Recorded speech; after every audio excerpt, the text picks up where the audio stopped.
नमस्कार दोस्तों, मैं दिलीप कुमार। दोस्तों, बीएसएससी ने 19 सितंबर को जो नोटिस जारी किया था, जिसमें यह कहा गया था कि नवंबर प्रथम सप्ताह में काउंसलिंग शुरू होगी।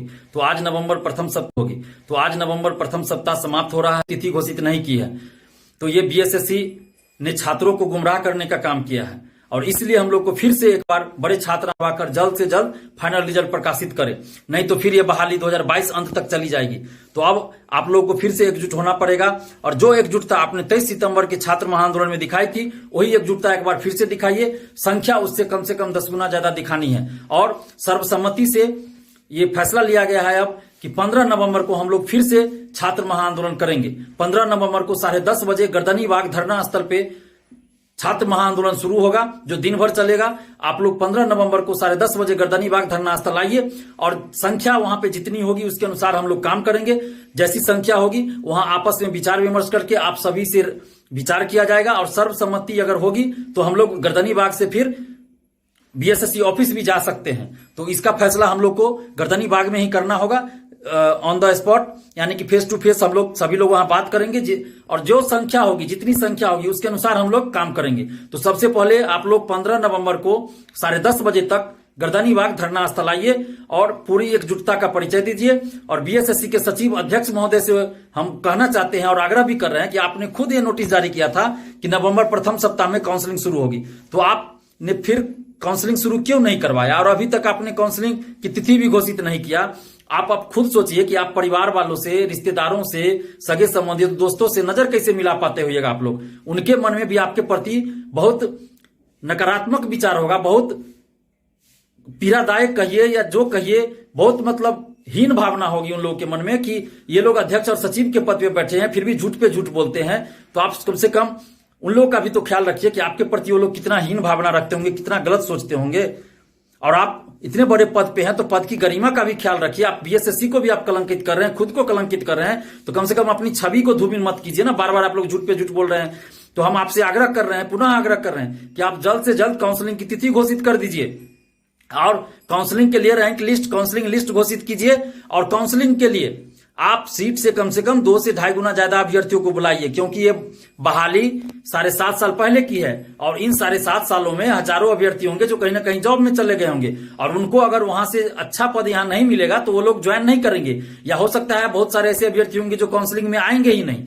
और दूसरी बात की 2016 में जो ऐसे लोगों ने फॉर्म भर दिया था, जो उस समय फॉर्म भरने के लिए योग्य नहीं थे, तो वैसे लोगों को भी आप काउंसलिंग में बाहर ही कीजिएगा। तो इन दोनों परिस्थितियों में हजारों सीट खाली रहने की संभावना है। तो एक भी सीट खाली न रहे, क्योंकि ये बहाली 7.5 साल की है और 53,000 से ज्यादा स्टूडेंट नौकरी का इंतजार कर रहे हैं। 7.5 साल से दुख पीड़ा झेल रहे हैं, कितनी तकलीफ को झेला है इन लोगों ने, कितना दुख सहा है। और अगर एक भी सीट खाली रह जाती है और ये लोग बेरोजगार घूमेंगे तो ये कहीं ना कहीं परीक्षार्थियों के साथ बहुत बड़ी नाइंसाफी होगी, बहुत बड़ा अन्याय होगा। तो ऐसा नहीं होना चाहिए, एक भी सीट खाली नहीं रहनी चाहिए।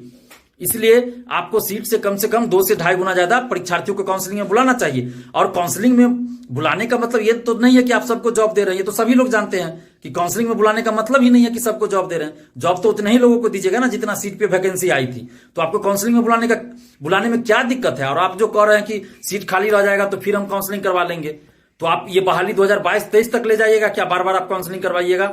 एक ही बार आप काउंसलिंग करवा लीजिए, आप बार बार काउंसलिंग की नौबत क्यों आने देते हैं? और आपने बीएसएससी ने तो खुद ही ऐसा किया है। बीएसएससी ने पहले ऐसा खुद किया है कि सीट से कई गुना ज्यादा अभ्यर्थियों को काउंसलिंग में बुलाया गया है। जैसे कि बीएसएससी सीजीएल 2 में 1.25% ज्यादा अभ्यर्थियों को काउंसलिंग में बुलाया गया। उसके बाद प्रवर्तन अवर निरीक्षक विज्ञापन संख्या 1004, उसमें भी सीट से 2.5 गुना ज्यादा अभ्यर्थियों को काउंसलिंग में बुलाया गया था। तो फिर आप प्रथम इंटर स्तरीय बहाली में सीट से 2 से 2.5 गुना ज्यादा अभ्यर्थियों को क्यों नहीं बुला सकते? क्योंकि ये बहाली तो 7.5 साल पहले की है, तो इसमें तो आपको और ज्यादा अभ्यर्थियों को बुलाना चाहिए। तो आप काउंसलिंग की तिथि जल्द घोषित कीजिए और सीट से 2 से 2.5 गुना ज्यादा अभ्यर्थियों को काउंसलिंग में बुलाइए। रैंक लिस्ट जल्द जारी कीजिए, रैंक लिस्ट, और फर्जी अभ्यर्थियों को बाहर कीजिए। और अगर आप ऐसा जल्द नहीं करते हैं तो फिर हम लोग राष्ट्रीय मानवाधिकार आयोग, राज्य मानवाधिकार आयोग और यूएनओ तक अपनी मांगों को ले जाएंगे, ट्विटर के माध्यम से, ईमेल के माध्यम से और लेटर लिखने के माध्यम से। तो इन माध्यमों से हम यूएनओ तक भी अपनी मांगों को ले जाएंगे। और तमाम परीक्षार्थियों से भी हम आग्रह कर रहे हैं कि 15 नवंबर को गर्दनी बाग में 10:30 बजे से छात्र महाआंदोलन हो रहा है, तो आप लोग उसमें जरूर आइए और संख्या एकदम उससे 23 सितंबर की संख्या से 10 गुना ज्यादा दिखाइए और एकजुटता वही दिखाइए। और गर्दनी बाग में जो संख्या होगी, जितनी संख्या होगी उसके अनुसार हम लोग काम करेंगे और वहीं पे सर्वसम्मति से आपस में विचार करेंगे। सर्वसम्मति अगर होगी तो हम लोग वहां से बीएसएससी ऑफिस भी जाएंगे।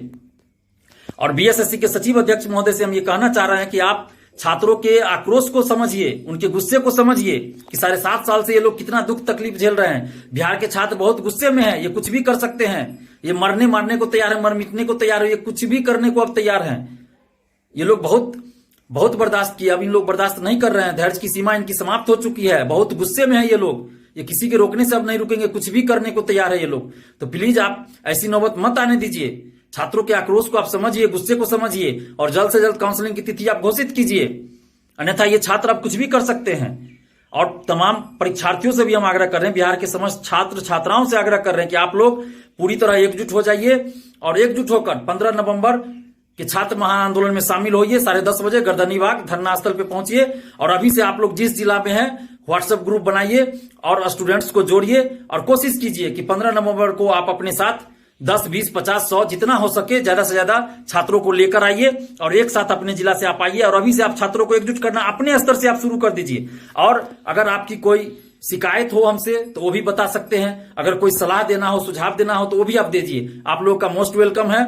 हमारा मोबाइल नंबर है 7282005656। इस नंबर पे आप हमें कॉल या व्हाट्सएप करके सुझाव या शिकायत दोनों दे सकते हैं, हम दोनों का वेलकम करते हैं। और आप लोगों से हम आग्रह कर रहे हैं कि आप पूरी तरह से एकजुट हो जाइए। ये अन्याय और शोषण के खिलाफ लड़ाई है, ये अपने हक और अधिकार की लड़ाई है।